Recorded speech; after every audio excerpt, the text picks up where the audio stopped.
ఒకేసారి డిస్ట్రిబ్యూట్ చేస్తున్నారు. CM Chandrababu Naidu April 1వ తేదీన పెద్దగంజాం పర్యటన ఏర్పాట్లను జాయింట్ కలెక్టర్ ప్రకాష్ జైన్తో కలిసి పర్చూర్ ఎమ్మెల్యే ఏలూరి సాంబశివరావు పరిశీలించారు. ఏప్రిల్ 1న సీఎం చిన్నగంజాం మండలం పెద్దగంజాం పంచాయతీ కొత్త గొల్లపాలెం గ్రామంలో పర్యటిస్తారు. హెలిప్యాడ్ స్థలం, పెన్షన్ల పంపిణీదారుల వివరాలు ఎమ్మెల్యే సేకరించారు. గ్రామస్తులతో చంద్రబాబు నిర్వహించనున్నటువంటి ముఖాముఖి స్థలాన్ని కూడా ఎమ్మెల్యే పరిశీలించారు. 1వ తేదీన గ్రామంలో నిర్వహించే పెన్షన్ల పంపిణీ కార్యక్రమంలో సీఎం పాల్గొని గ్రామస్తులతో ముఖాముఖి నిర్వహిస్తారని ఎమ్మెల్యే వెల్లడించారు.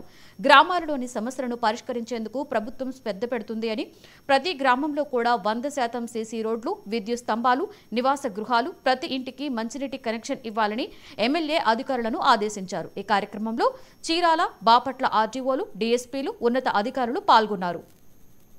వర్షాలు పడి ఈ పల్లిపాలెం వెళ్ళేటప్పుడు అక్కడ ఇబ్బంది పెట్టి చంపేస్తే పలకరీయడానికి వచ్చాడు.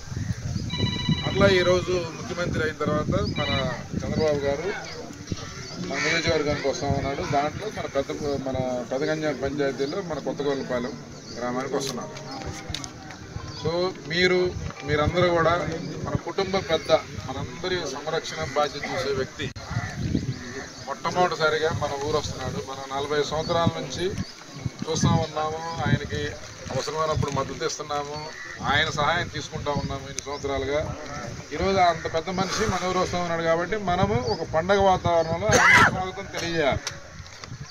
అలాగే ముఖ్యమంత్రి గారు మన ఊరు వస్తున్నారు కాబట్టి ఇక్కడ ఉండే అధికారులు, నేను, అలాగే మొత్తం వ్యవస్థ అంతా కూడా మీకు ఎన్నో సంవత్సరాలుగా పెండింగ్లో ఉన్న ప్రతి సమస్యని, అది చిన్నదైనా పెద్దదైనా, ₹1,00,000 అయిపోయేదైనా, ₹1,00,00,000 10 కోట్లైనా, ఆ సమస్యని తీర్చేదానికి ఒక ప్రణాళిక తయారు చేసుకొని అవకాశం ఉంటే జాయింట్ కలెక్టర్ గారు చేస్తారు. మనకి ఒకవేళ అవకాశం లేదు, ముఖ్యమంత్రి గారు దృష్టిలో పెట్టి వారికి రేపు ఆ సమస్యని విన్నవించి 1 సంవత్సరం లోపల మనం చెప్పిన ప్రతి సమస్యని మళ్ళీ వచ్చే ఏడాది ఈ టయానికి 100% ఈ పంచాయతీ మొత్తం, మీ ఊరు వస్తున్నాడంటే మీ ఊరు ఒక ఇదే కాదు, మొత్తం పంచాయతీలో 9 హ్యామ్లెట్స్ ఉన్నాయి. ఈ 9 హ్యామ్లెట్స్లో ఉన్న ఇంటి ముందు బజార్ కావచ్చు, సైడ్ కాలా కావచ్చు, ఇంటికి ఒక ట్యాప్ కావచ్చు, లేకపోతే